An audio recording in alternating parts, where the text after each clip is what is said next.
Our daily godly message we can find in Ephesians chapter 3, verse 1 to 13. The title of our message, Servant of the Gospel. When I was 17 years old, I went to Bible school in Rema Christian Training Center, San Juan de Mata, Tarlac. Our teacher, they were from Rema Bible School in Oklahoma. They are a family. The name of the founder school of Rema Christian Training Center, late Sir John Cedar Green, Mom Betty Cedar Green, and their daughter, Mom Karen Cedar Green. I've learned many things about the Bible, about Christian walk, about Christian life, about how to become a righteous person in the sight of God through this family from Rema Christian Training Center. I'm thankful for them because this is where I am still preaching the gospel through social media to the people around the world.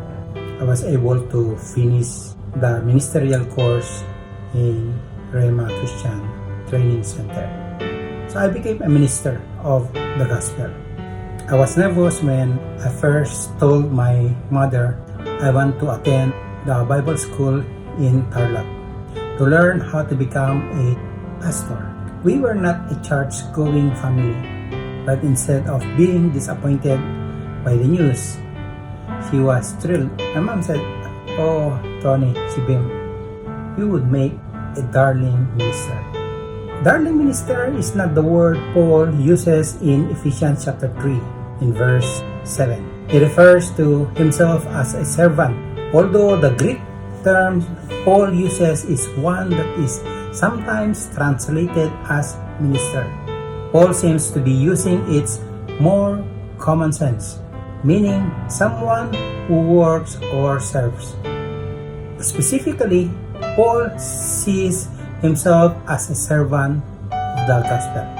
In verse 2, Paul described his ministry as an administration of God's grace.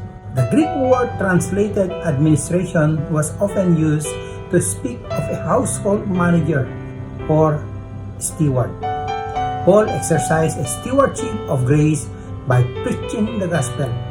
By making Christ known, he became an agent of grace to those who received his message. Paul was also a recipient of divine revelation. Specifically, this revelation was the news that through the gospel, the Gentiles are heirs together with Israel, members together of one body, and sharers together in the promise in Christ Jesus. This was new information. It had been hinted at in God's promise that all the nations will be blessed through Abraham. The new thing described in these verses is the church, through which Paul also says the manifold wisdom of God should be made known to the rulers and authorities in the heavenly realms. What is the nature of this wisdom? It is that in Christ and through faith in Christ, we may approach God with freedom and confidence. This confidence is the reason Paul does not want his readers to be discouraged about his imprisonment. He is more than willing to suffer so they would know the freedom and assurance that comes through the gospel. God bless you and keep listening to Daily Godly Message. Please don't forget to share. Thank you.